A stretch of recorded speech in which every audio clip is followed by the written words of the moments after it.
ہرقل شاہ روم نے قریش کے قافلے میں ایک آدمی بلانے کو بھیجا، اور اس وقت یہ لوگ تجارت کے لیے ملک شام گئے ہوئے تھے، اور یہ وہ زمانہ تھا جب رسول اللہ صلی اللہ علیہ وسلم نے قریش اور ابو سفیان سے ایک وقتی عہد کیا ہوا تھا۔ جب ابو سفیان اور دوسرے لوگ ہرقل کے پاس ایلیا پہنچے جہاں ہرقل نے دربار طلب کیا تھا، اس کے گرد روم کے بڑے بڑے لوگ، علماء، وزراء و امراء بیٹھے ہوئے تھے۔ ہرقل نے ان کو اور اپنے ترجمان کو بلوایا، پھر ان سے پوچھا کہ تم میں سے کون شخص مدعی رسالت کا زیادہ قریبی عزیز ہے؟ ابو سفیان کہتے ہیں کہ میں بول اٹھا کہ میں اس کا سب سے زیادہ قریبی رشتہ دار ہوں۔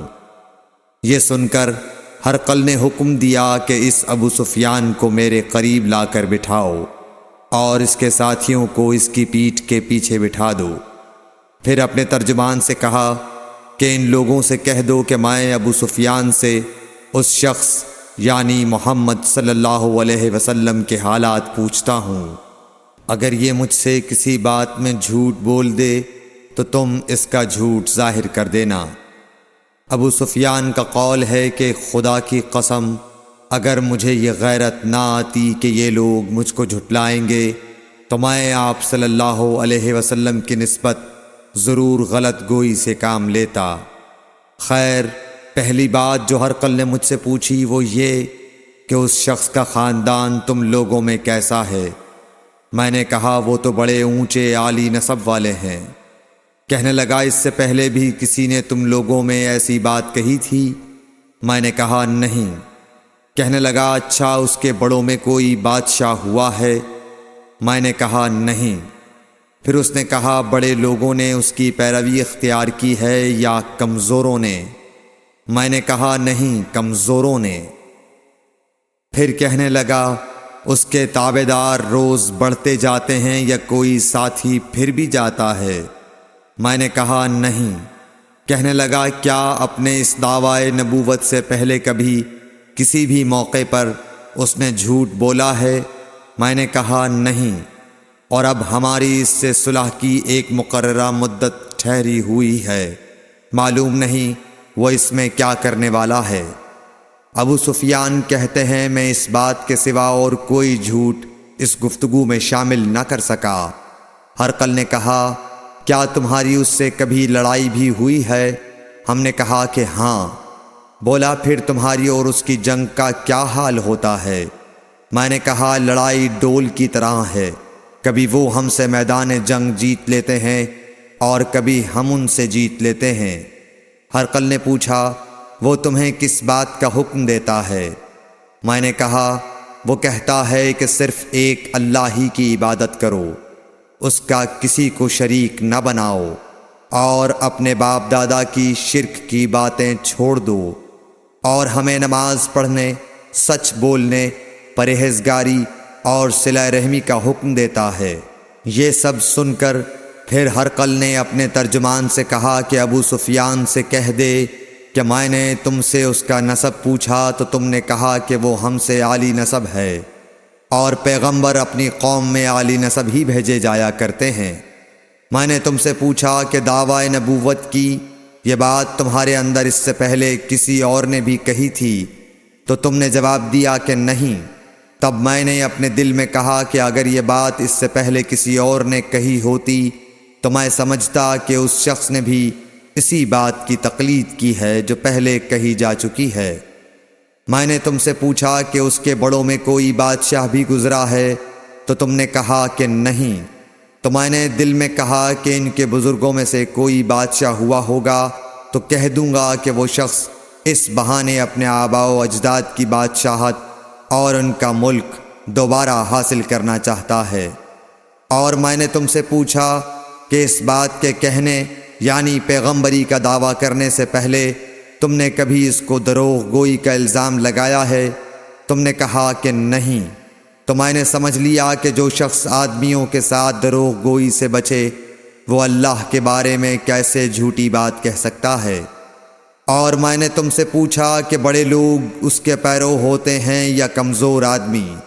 تم نے کہا کمزوروں نے اس کی اتباع کی ہے۔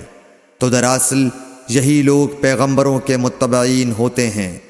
اور میں نے تم سے پوچھا کہ اس کے ساتھی بڑھ رہے ہیں یا کم ہو رہے ہیں؟ تم نے کہا کہ وہ بڑھ رہے ہیں، اور ایمان کی کیفیت یہی ہوتی ہے حتیٰ کہ وہ کامل ہو جاتا ہے۔ اور میں نے تم سے پوچھا کہ آیا کوئی شخص اس کے دین سے ناخوش ہو کر مرتد بھی ہو جاتا ہے؟ تم نے کہا نہیں۔ تو ایمان کی خاصیت بھی یہی ہے، جن کے دلوں میں اس کی مسرت رچ بس جائے وہ اس سے لوٹا نہیں کرتے۔ اور میں نے تم سے پوچھا کہ آیا وہ کبھی عہد شکنی کرتے ہیں؟ تم نے کہا نہیں۔ پیغمبروں کا یہی حال ہوتا ہے، وہ عہد کی خلاف ورزی نہیں کرتے۔ اور میں نے تم سے کہا کہ وہ تم سے کس چیز کے لیے کہتے ہیں؟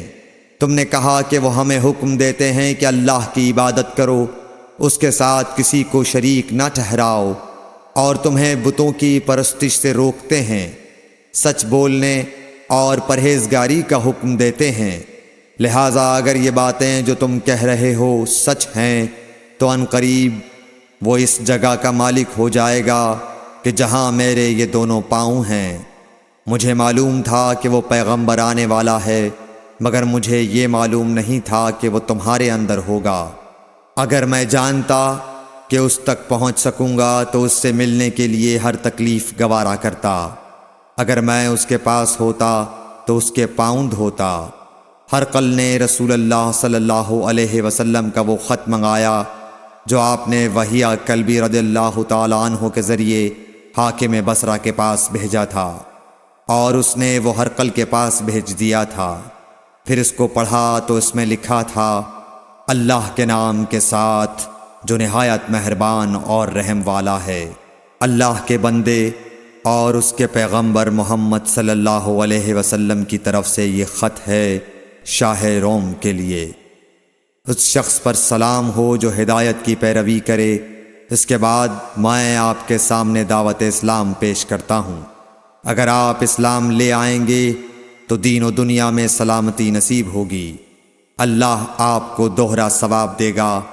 اور اگر آپ میری دعوت سے روگردانی کریں گے تو آپ کی رعایا کا گناہ بھی آپ ہی پر ہوگا۔ اور اے اہل کتاب، ایک ایسی بات پر آ جاؤ جو ہمارے اور تمہارے درمیان یکساں ہے، وہ یہ کہ ہم اللہ کے سوا کسی کی عبادت نہ کریں اور کسی کو اس کا شریک نہ ٹھہرائیں، اور نہ ہم میں سے کوئی کسی کو خدا کے سوا اپنا رب بنائے۔ پھر اگر وہ اہل کتاب اس کتاب سے منہ پھیر لیں تو مسلمانوں، تم ان سے کہہ دو کہ تم مانو یا نہ مانو، ہم ایک خدا کے اطاعت گزار ہیں۔ ابو سفیان کہتے ہیں، جب ہرقل نے جو کچھ کہنا تھا کہہ دیا اور خط پڑھ کر فارغ ہوا تو اس کے ارد گرد بہت شور و غوغا ہوا، بہت سی آوازیں اٹھیں اور ہمیں باہر نکال دیا گیا۔ تب میں نے اپنے ساتھیوں سے کہا کہ ابو کبشہ کے بیٹے حضرت صلی اللہ علیہ وسلم کا معاملہ تو بہت بڑھ گیا۔ دیکھو تو اس سے بنی اصفر روم کا بادشاہ بھی ڈرتا ہے۔ مجھے اس وقت سے اس بات کا یقین ہو گیا کہ حضور صلی اللہ علیہ وسلم ان قریب غالب ہو کر رہیں گے، حتیٰ کہ اللہ نے مجھے مسلمان کر دیا۔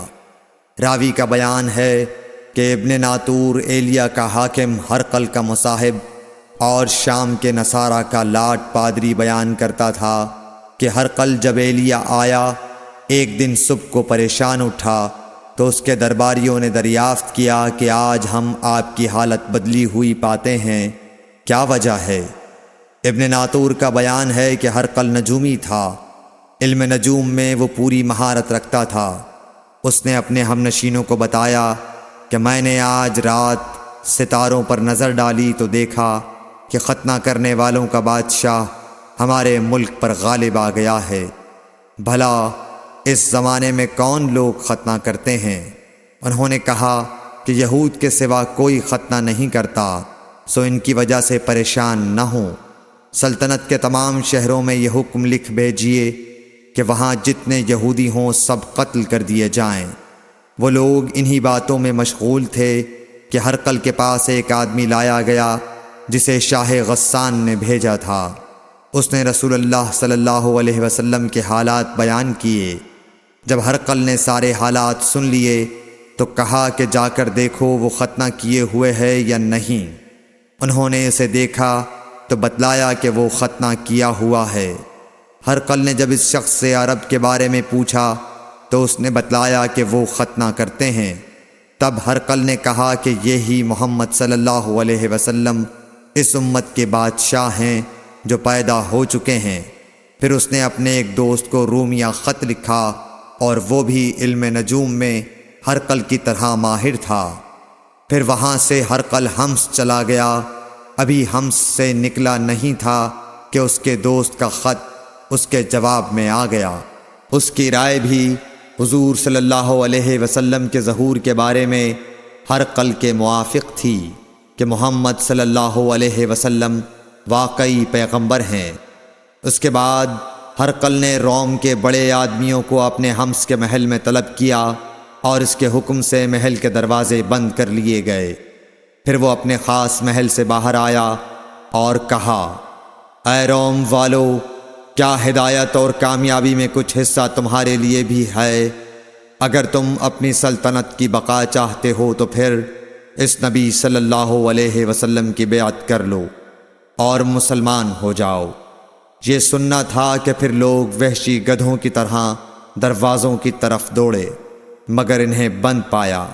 آخر جب ہرقل نے اس بات سے ان کی یہ نفرت دیکھی اور ان کے ایمان لانے سے مایوس ہو گیا تو کہنے لگا کہ ان لوگوں کو میرے پاس لاؤ۔